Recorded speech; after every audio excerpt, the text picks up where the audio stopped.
Okay, you should have already watched the two videos. Lesson 1, what is a limit? And Lesson 2, when does a limit exist? And then we're going to do some examples together. Um, so we're going to basically do two ways today. We're going to find a limit graphically and find a limit by using a table of values.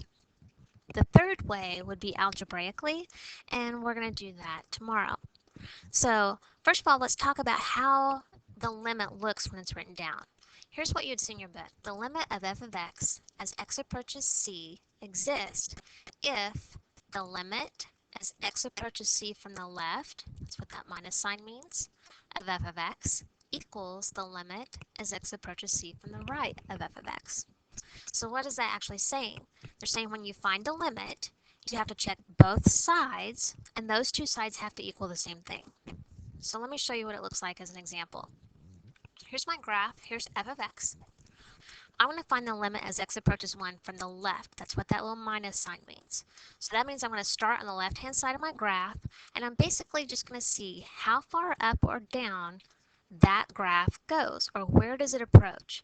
I'm going to keep going until I get to 1, because that's what it told me.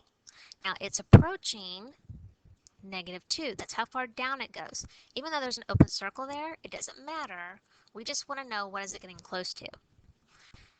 This part says find the limit as x approaches 1 from the right.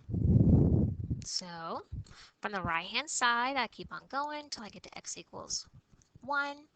Okay, what is it approaching? Again, it's approaching -2. So this is asking for the total limit. For the total limit to exist, my answer from the left-hand side and the right-hand side have to be the same. So if they are, that's your limit. If they're not the same, then the limit does not exist. So in your notes, this would be example 1. And you can just fill those in as we go. Okay. Example 2. I want to find the limit as x approaches -3 from the left-hand side. So I'm going to approach -3 from the left. I want to see how far up that goes, or where is it approaching? The height is approaching 9. This tells me I'm going to do the same thing, but come in from the right-hand side. So I'm going to follow my graph, keep on going until I get to x equals 3 or -3, and it's approaching the same number. So my total limit only exists if the two from the left and from the right equal the same number. So my answer is 9. Okay, next example. I want to find the limit as x approaches 3 from the left. So I'm going to start on the left-hand side, follow my graph until I get to 3. Here's x equals 3. Where's my graph approaching? How high or how low is it approaching? It's going to 3. This one, I have to start on the right-hand side. So I'm going to follow my graph, keep on going until I get to x equals 3. Where's my graph approaching? What value is it getting close to? Well, this one is getting close to 6, and we're talking about our y values. So my total limit, since these two numbers approach two different things, my limit does not exist. And you can always tell if you have a huge break in your graph, it's not going to exist. Example 4. Determine the following. X is from the limit as x approaches 4 from the left of f of x. Here's f of x. I'm going to approach 4 from the left-hand side. How far up is my graph approaching? It's approaching -1. This says I'm going to do it from the right-hand side. So I'm going to go over, approach from the right-hand side. It's approaching the same number. So that means my total limit, my two sides were the same. So my limit is -1. Okay, this looks a little different. Here are my graphs right here. My lines are kind of hard to see. Find a limit as x approaches 2 from the right. So I'm going to start on the right-hand side until I get to 2. How high is my graph approaching? It's approaching 6. Part B, as x approaches 2 from the left-hand side, it's going to approach 3. Since I have that huge break in my graph and my two sides equal two different numbers, my limit does not exist.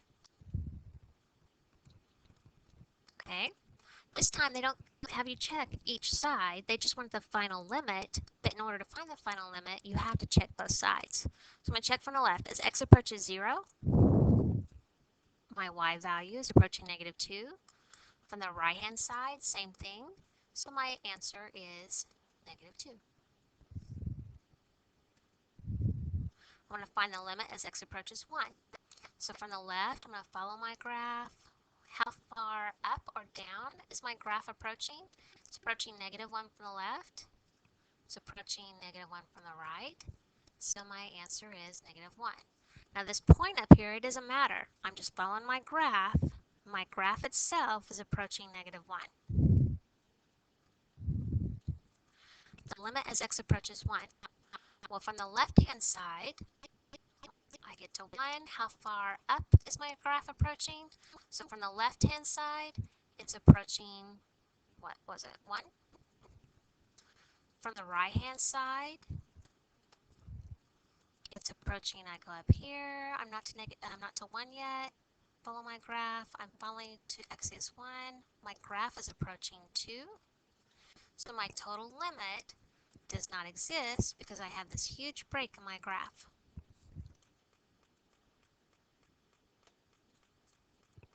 The limit as x approaches 0. Can you tell that that's going to be 0? Because my graph on both sides is approaching 0. I think this is the last one like this. I want to find the limit as x approaches 3. So from the left-hand side, it's going to be 1. From the right-hand side, it's going to be 4. Since I have this huge break in my graph, the limit does not exist. And the second way we're going to find limits is by using a table. Okay, I don't have my calculator on this computer, so I'll show you how to enter it in tomorrow, but I'm going to tell you what you would do. Okay, we're going to put this equation in our y equals. Then we're going to go to our table, and these numbers are any numbers we want them to be, but it's going to depend on what x is approaching. X is approaching negative 1, so we need to check numbers coming in from the left of negative 1 and coming in from the right of negative 1. So here are the numbers they chose. We're going to go to our table, plug these numbers in, and get our y values. If the limit exists, all of these y values will be the same number. So I want you to enter these in, see what you get. And we'll go over it tomorrow. And then you have one more. You'll put this in your y equals. Same thing, but this time they didn't tell us which numbers to choose. So if I'm approaching 2, I'm going to go down here. 2 on the number line. 2, 3, 4, here's 1, here's 0. If I'm approaching 2 from the left-hand side, you see I could use like 1.9. That's close to 2. How about 1.99? 1.999? Those are coming in from the left. Coming in from the right, I could choose something just a little bit more than 2, like 2.1, 2.01, 2.001. So those are the numbers that we could use. We're going to plug that into our table and see what y values it gives us. If they all approach the same number, then that's going to be my limit. Okay, that's it for today. I will see you tomorrow.